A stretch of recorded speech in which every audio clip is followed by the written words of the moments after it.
Hi friends, 2 days முன்னாடி காய்கறி market போயிருந்தப்ப இந்த கார்ன் பார்த்தேன். என் பசங்களுக்கு கார்ன்னா ரொம்ப பிடிக்கும். சரின்னு சொல்லிட்டு ஒரே ஒரு கார்ன் மட்டும் வாங்கிட்டு வந்திருந்தேன். இதை பாயில் பண்ணி எடுக்கிறதுக்கு ஒரு இட்லி கடாயில் ஒரு செம்பு தண்ணி ஊற்றி நல்லா கொதிக்கட்டும். அதை மூடி வச்சிடலாம். தண்ணி கொதிக்கிற கேப்பில் இதை நம்ம க்ளீன் பண்ணி எடுத்துக்கலாம். இதில் குட்டி குட்டி முடி மாதிரி இந்த மாதிரி இருக்கும். அதை எல்லாத்தையும் சுத்தமாக க்ளீன் பண்ணிவிட்டு குட்டி குட்டியாக நான் கட் பண்ணி வச்சுட்டேன். அதுக்கப்புறமா இட்லி தட்டை வச்சு ஒவ்வொரு இட்லி வைக்கிற இடத்துலையும் நான் இந்த கானை ப்ளேஸ் பண்ணி வச்சுட்டேன்.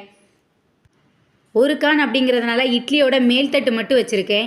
இதை அப்படியே மூடி போட்டு மூடி ஒரு 15 நிமிஷம் வேக விட்டாச்சு. 15 நிமிஷம் கழித்து ஆவி பறக்க சூப்பராக கான் நல்லா ஸ்மெல்லாக இருந்துச்சு. அதை ஒன்று ஒன்றா எடுத்து இந்த மாதிரி ஒரு பிளேட்டுக்கு மாற்றி வச்சுட்டேன். சூடாக இருக்கும்போதே அதில் கொஞ்சம் உப்பையும் மிளகாத்தூளையும் ஆட் பண்ணி அது மேலே தூவி விட்டுட்டேன். இந்த மாதிரி சாப்பிட்டா டேஸ்ட்டு சூப்பராக இருக்கும். பசங்களுக்கு ரொம்ப பிடிக்கும். நீங்களும் இதை ட்ரை பண்ணியிருந்தீங்கன்னா கமெண்ட் பாக்ஸை சொல்லுங்கள்.